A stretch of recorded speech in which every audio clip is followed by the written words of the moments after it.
I don't think so. I'm not going now because of school. And even though it's an excuse, like I can probably make it up there, take my books and laptop and go up there, but it's a convenient excuse. And it's only a semester, it's only 5 weeks. So I'm okay with that. But as soon as the semester's over, yeah, I'll start going again. And do I want to? Not really. No.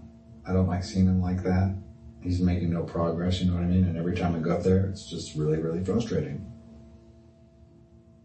So, with all the frustration of going to see him, talking to him, you two setting goals and kind of to help his recovery, I still feel there's a lot of doubt in your head that he's ever going to do anything to get himself out of there. Right.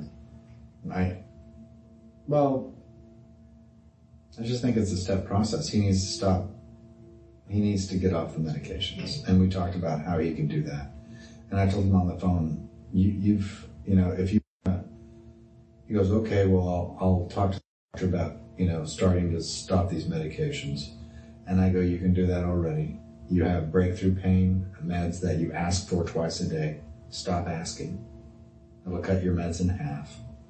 And then when you talk to the doctor in a week and a couple of days when your appointment is, tell him what you've done and that you want to be weaned off. And if it's okay to, stop the rest, do. If he wants to progress you down, do that. But eventually you need to get off medications you don't need. And he was agreeable to that, but he's been agreeable to that before. At least 5 times a year. So it sounded like this is just a cycle that you two go through, and still you're continuing to let, although it's a cycle, you're still letting it bother you and bring stress and frustration into your life when this is something that you guys go through. Yes, the frustration and all that comes from the pattern that has emerged. But there's still hope. Otherwise, I would have quit. Well, it's always a positive sign when, you're not giving up. Oh, no, never. And you're, you have hope for his future and for you too, the son and father. Right. And I want him to live longer than the path that he's on right now. He's declining in health. He's atrophying. And I want him to realize he has grandkids that he needs to grow up with and all that stuff, and see him grow up. And on the path he's on, he's going to miss that. And I would think if he ever did get sober, he's going to come to regret that a lot. Yeah.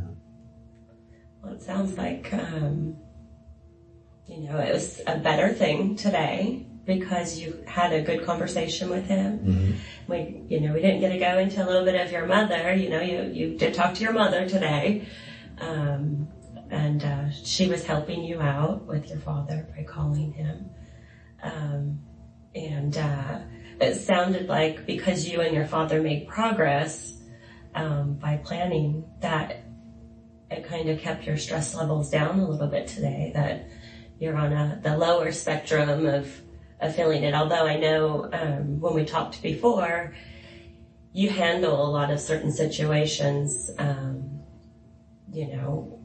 with ease and high stressful things. But with your family and stuff like that, I think that it sounded in the past that it causes you a lot more stress. The high stressful events that I handle at ease are those ones that I have control over. And these ones, it doesn't matter the level at all. It could be a little minor thing of tying a shoe. You know what I mean? I can look at someone tie a shoe and they keep messing up and I'm like, come on, Get it right. Yeah. Job.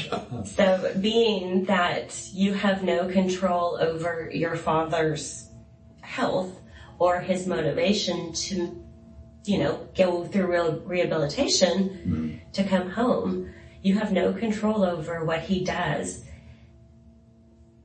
You realize, though, that you don't have any control, but you still let